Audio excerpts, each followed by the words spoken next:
সংস্কার ও সংরক্ষণের অভাবে বিলীন হতে বসেছে ঝালকাঠির ঐতিহ্যবাহী কীর্তিপাশা জমিদার বাড়ি। এখনও ঘাট বাঁধানো পুকুর, উঁচু উঁচু প্রাচীরে ঘেরা নান্দনিক কারুকাজের দালান, নাচঘর সহ নানা স্থাপনা সবই আছে এই জমিদার বাড়িতে। কিন্তু সংরক্ষণ আর সংস্কারের অভাবে একেবারে জরাজীর্ণ অবস্থায় পড়ে আছে জমিদার বাড়িটি। বছর শেষের খুশি নগদে হবে বেশি। নগদ পেমেন্টে নির্দিষ্ট ক্যাটাগরির কেনাকাটায় ৩০০ টাকা পর্যন্ত ক্যাশব্যাক। বাড়ির সামনে নির্মাণ করা হয়েছে একটি বালিকা বিদ্যালয়, পাশে আরেকটি স্কুল ও নার্সিং কলেজ স্থাপন করা হয়েছে। কোথাও বড় করে লেখা নেই কীর্তিপাশা জমিদার বাড়ি। চিতা জ্বলন্ত অবস্থায় স্ত্রী স্ব ইচ্ছায়, এই জন্য সতীদাহ বলছে, যে সতী সে তার সতীত্বের যে টার্মটা ছিল আর কি, আমরা ওই ধারায় জমিদার আমলে, তো স্বামী মারা যাওয়ার পরে স্ত্রী স্ব ইচ্ছায় আর কি ওই চিতায় আহরণ করছে জীবিত অবস্থায়। তো সেটাই হচ্ছে এই জায়গাটা একদম স্পষ্ট। তো এই সেই প্লট। স্বামী মারা যাওয়ার পরে স্ত্রী বলছে যে আমি বিদ্যা পাবো না। তারপর ওনারা জিজ্ঞাসা করছে তুমি বিদ্যা পাবা না, তা তুমি এইভাবে কিভাবে যাবা? কইছে যে আগুন জ্বালান, আমি আগুনের ভিতরে হাত দেবো। হেয়ার পর গরম তেল বলে ফুটাইছে। আমরা যেটা শুনছি, আমার তো হিরিকের সময় বয়স হয়েছে তাই মনে করেন 2 বছর, গরম তেল ফুটাইছে, এই হাত দিয়ে লড়াইছে। ভালো লেগেছে, কিন্তু আমার মনে হয়েছে যে জায়গাটা সংস্করণের অভাব রয়েছে এখানে।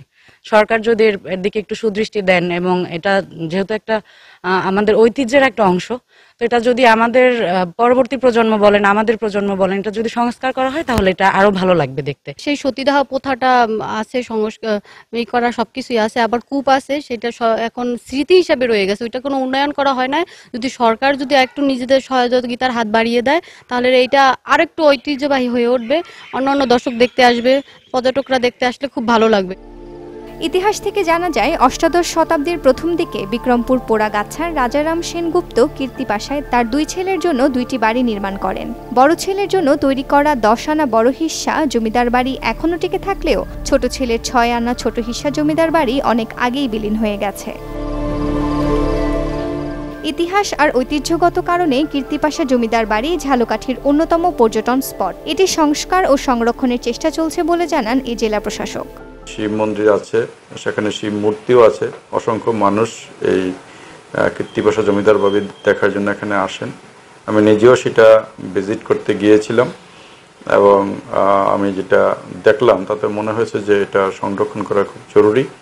এটা সংরক্ষণ করলে, এটা যদি সংস্কার করা যায় তাহলে অনেক পর্যটক এখানে আসতে পারবে। এই এলাকার এই জমিদার বাড়ি সম্পর্কে তাদের যে ঐতিহ্য ছিল সেগুলো জানতে পারবে। এই জমিদার বাড়িটি সংস্কার করে একটি পর্যটন কেন্দ্র করা হোক, এমনটাই প্রত্যাশা স্থানীয়দের। Desk report, channel 24।